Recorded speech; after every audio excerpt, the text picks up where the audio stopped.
Alors, quelques considérations autour de la fête de l'Ascension et aussi de cette période qui va nous baigner dans, dans cet état d'esprit en fait où le Seigneur vient de quitter notre terre. Donc, particulièrement lors de la fête de l'Ascension, lors de ce jour, que s'accomplit le mystère de l'Ascension où Jésus en fait va triompher, se séparant de notre terre et s'élevant au-dessus des cieux pour y être éternellement à la droite de la majesté de notre Dieu. En fait, il est juste que ces abaissements finissent et qu'après toutes les humiliations où nos péchés et son amour l'ont fait descendre,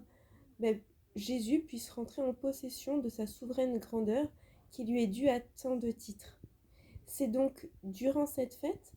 que nous pouvons vraiment regarder Jésus qui consomme en Dieu tous ces mystères.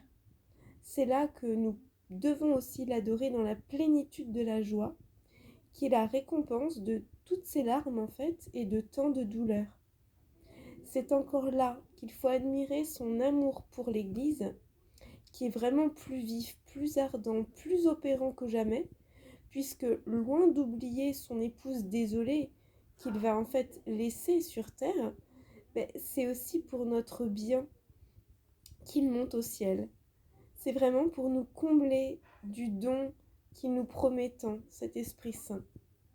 Donc rendons-nous fidèles à le suivre vers le ciel par le chemin de la croix et de son humilité, dont sa vie a été vraiment un modèle accompli. Que la foi de ces mystères et de ces vérités nous le rende toujours présent à l'esprit,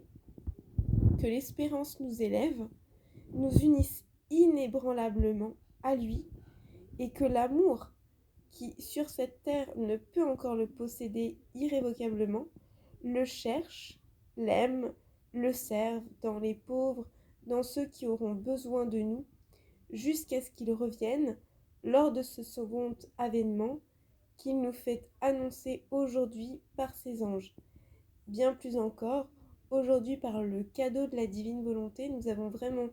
la grâce d'avoir un temps merveilleux qui nous est donné pour pouvoir vivre dès à présent la vie du ciel sur la terre. En un mot, nous pouvons laisser le ciel faire de nous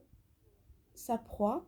et de nous faire du ciel notre proie pour qu'il y ait vraiment un échange de vie, cette vie de la divine volonté qui cherche vraiment à reprendre sa place de reine pour qu'à travers tout ce que nous faisons, tout ce que nous prions, tout ce que nous sommes, tout ce que nous aimons, nous puissions laisser le Seigneur mettre sa volonté, son fiat, à la première place qui en fait lui est due depuis le commencement, c'est-à-dire une place de reine, vraiment la place d'honneur. Donc Jésus, à travers ses prières, eh bien, viens tout simplement, toi-même, prie en nous, enveloppe-nous de ta propre prière, pour que tous servent à la plus grande gloire de Dieu, pour le bien des âmes, l'étendue du règne de ta divine volonté dans tous les cœurs. Vraiment,